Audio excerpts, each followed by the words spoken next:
This is Democracy Now!, democracynow.org, The War and Peace Report. I'm Amy Goodman with Juan Gonzalez. We're speaking with Vijay Prashad, professor of international studies at Trinity College and author of a new book. It's called The Death of the Nation and the Future of the Arab Revolution. I want to turn to a novelist who was just arrested. I want to talk about press freedom in Turkey. The Committee to Protect Journalists reports that Turkish author and columnist Aslı Erdoğan, no relation to the president, has written about her treatment in prison since her arrest earlier this month after the government closed down the newspaper where she worked. She now faces a pending trial on terrorism charges and says she's been denied medication or sufficient water for 5 days and is diabetic. She's one of many journalists and writers who've been arrested on charges of terrorism in Turkey. About 10,000 people have been arrested since the coup, at least that we know, or the attempted coup, though Erdogan, of course, wrested power back. Professor Vijay Prashad, what about Aslı? Well, look, she is one of the tens of thousands of people who've been arrested under so-called suspicion that she was doing propaganda for the Kurdish Workers' Party, the PKK. Here's a celebrated novelist, a journalist for a newspaper whose entire staff, pretty much, the editorial staff, has been arrested. Newspapers have been facing a great challenge inside Turkey and broadcasters. If anybody has questioned the fact that the Turkish government, has been allowing fighters to cross the border, they have been arrested. And this has been happening for the last several years. That's why I say the failed coup of July 15th has just provided the government with the opportunity to go very deep into its list of those whom it sees as dissenters and pick them up. But they've been going after reporters for years now. Anybody who challenges their narrative of the war in Syria, they consider a threat, and they accuse them of being linked to the PKK. This is one of the simplest ways of delegitimizing somebody is to say that they are propagandist for the PKK. And that's precisely what they've said to her. They've also held her in solitary confinement, and she's asked to go back into the general population. It's a humanitarian thing, on the surface of it. And also, this is somebody with medical problems, and they've denied use of medication and a proper diet. But she's only one. As you noted, there are thousands of journalists who've been picked up. And sadly, a number of them are Kurdish journalists, independent journalists from the southwestern region of Turkey who've been picked up. And you mentioned the Kurdish Workers' Party. Clearly, Turkey is a far more developed country than most of the other Middle East countries, and along with Egypt, probably has the largest working class per se. Has there been any ties between the Kurdish Workers' Party and ongoing workers' movements in Turkey and among the rest of the population? So the Kurdish Workers' Party starts, as a principally Kurdish nationalist force, separatist force. But Turkey is an interesting country because, the largest Kurdish population in a city is not in the southeast, but is in Istanbul. So, about 10 years ago or so, the Kurdish Workers' Party began to move from the position of secessionism to the position of more rights inside Turkey. And there have been a series of attempts to unite with the Turkish left, various small leftist parties, to create an umbrella party that would both fight for rights of all kinds of people, gays and lesbians, women, workers, and Kurds inside Turkey.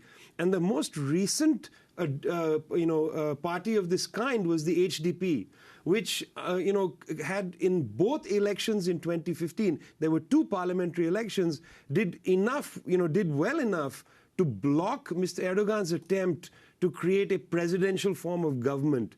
And in a sense, this domestic pressure from the HDP has also, upturned the apple cart as far as Mr. Erdogan's domestic agenda is concerned. Joe Biden was just there, the vice president. Turkey, Erdogan has been demanding the extradition of Fethullah Gulen, who is in the Poconos in Pennsylvania.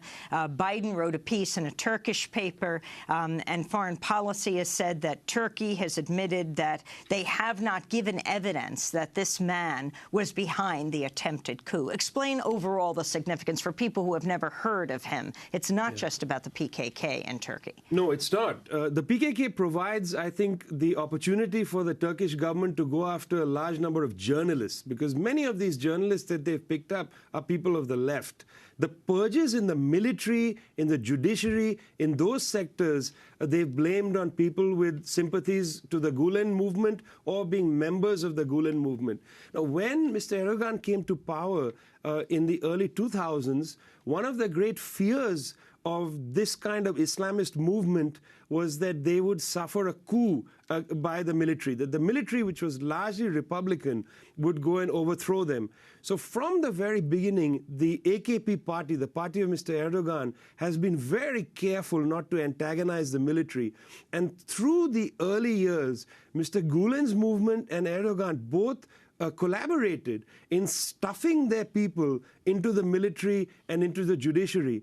In a sense, this is now a family fight, that the very people that they stuffed into the military and into the judiciary have, of course, now turned on Mr. Erdogan. So he is now purging these people from positions of some authority. So it's not untrue that the Gulenists are inside the military and inside the judiciary, but they were put there essentially to facilitate the Islamization of these institutions. And the Gulen movement is one of the bizarre examples of what's happening in education in the United States, runs the largest charter school network in the United States. They have charter schools across the country, especially in Texas. Is there any indication, and they're bringing in Turkish educators to come into the United States to work in these schools. Do you have you studied that at all?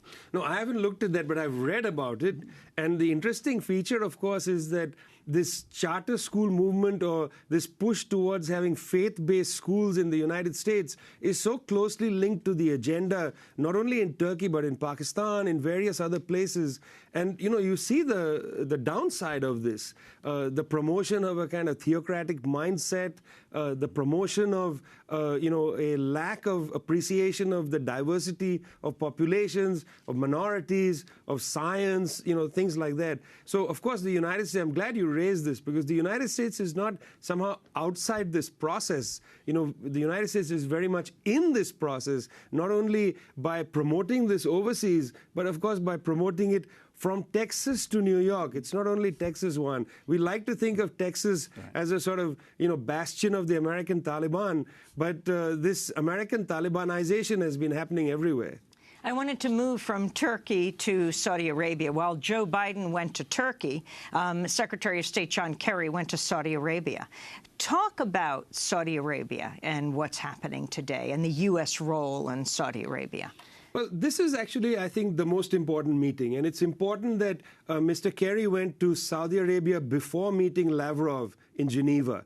And the reason I say this is that, the Russians, the Iranians, and the Americans have now come to the understanding that the process in Syria cannot start with the demand that Mr. Assad has to go. And why I say this is that Turkey has, in the last couple of weeks, come to the same position. So the current Prime Minister of Turkey has quite clearly said that they no longer require Mr. Assad to leave as a precondition for the peace process, but he can stay, as the Prime Minister said, for a transitional period.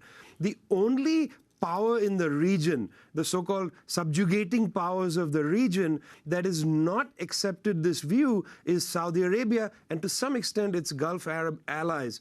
Saudi Arabia is fighting an extraordinarily brutal war in Yemen. It is obstinate in that war. It's made no gains, despite the fact it's been bombing Yemen for over a year. And of course, the United States government has continued to resupply Saudi Arabia through this period. So Mr. Kerry's... in the largest weapons sale in U.S. history with Saudi Precisely, Arabia. the largest weapons sale, which Mr. Obama justified on economic grounds, which I thought was the most vulgar thing. In his statement, he said, or his proxy said, his spokesperson said that this is the largest weapons sale which benefits most of the states in the United States because they'll have bits and pieces of manufacturing. But the point I just want to make is that for Mr. Kerry to be in Saudi Arabia is important because one of the features that they need to be pushing is that Saudi Arabia needs to now adopt the view that there needs to be a long transitional process in Syria. They cannot demand the Mr. Assad leave as a precondition. Everybody else has accepted this except Saudi Arabia.